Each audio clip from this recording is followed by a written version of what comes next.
Hello சுட்டீஸ், எல்லாரும் நல்லா இருக்கீங்களா? இன்னைக்கு நம்ம ஒரு குட்டி கதை பார்க்கலாமா? ஒரு அழகான கிராமம். அந்த கிராமத்தோட பேரு மருதவனம்.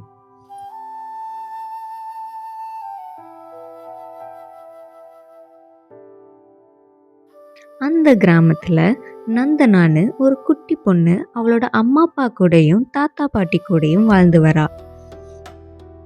அவளோட அம்மா அப்பா அவளுக்கு நிறைய நற்பண்புகளை சொல்லி கொடுத்து வளர்த்துறாங்க.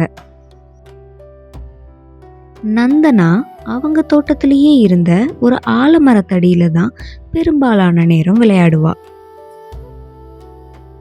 நந்தனா அந்த ஆலமரத்தை தன்னோட இன்னொரு நண்பனா நினைச்சா. எப்பவும் பேசிக்கிட்டே விளையாடுவா.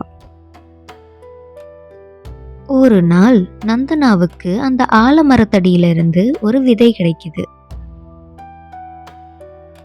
அந்த விதைய அவங்க தோட்டத்திலேயே கொண்டு போய் புதைச்சு வைக்கிறா. இந்த விஷயத்த நந்தனா அவங்க தாத்தா கிட்ட போய் சொல்றா. அவங்க தாத்தா தினமும் நீ அந்த செடிக்கு தண்ணி ஊத்தும் போது வளர்ந்து சீக்கிரம் பெரிய மரம் ஆகணும்னு சொல்லிக்கிட்டே தண்ணி ஊத்துன்னு சொல்றாரு.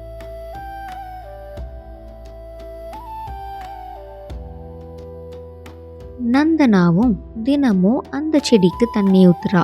தண்ணி ஊத்தும் போதெல்லாம் நீ சீக்கிரம் வளர்ந்து பெரிய மரமாகணும்னு சொல்லிட்டே ஊத்துறா. நாட்களும் கடந்து போகுது. சின்ன செடியா இருந்தது இப்ப வளர்ந்து பெரிய மரமாகுது. நந்தனாவும் வளர்ந்து பெரிய பொண்ணாகிறா.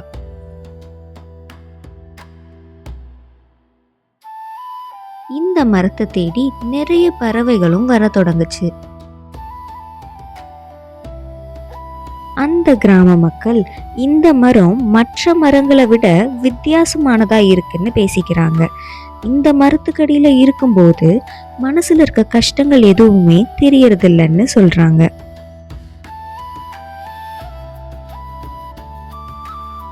அந்த கிராம மக்கள் நந்தனாவை போலவே நிறைய மரக்கன்றுகளை அந்த தோட்டத்துல நட்டு வைக்கிறாங்க.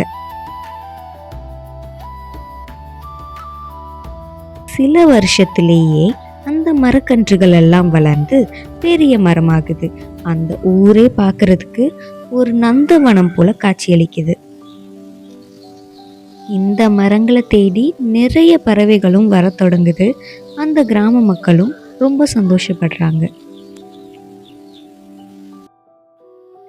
இந்த கதையிலிருந்து நம்ம என்ன தெரிஞ்சுக்கிறோம்னா, நம்ம நிறைய மரங்களை நட்டு வைக்கணும். நட்டு வைக்கிறது மட்டும் இல்லாம தினமும் தண்ணியும் ஊற்றணும்.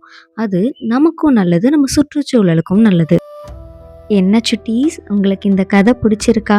பிடிச்சிருந்தா இந்த வீடியோவை லைக் பண்ணிட்டு நம்ம சேனலை சப்ஸ்கிரைப் பண்ணி வச்சுக்கோங்க. நான் உங்க எல்லாத்தையும் இன்னொரு வீடியோவில் பார்க்குறேன்.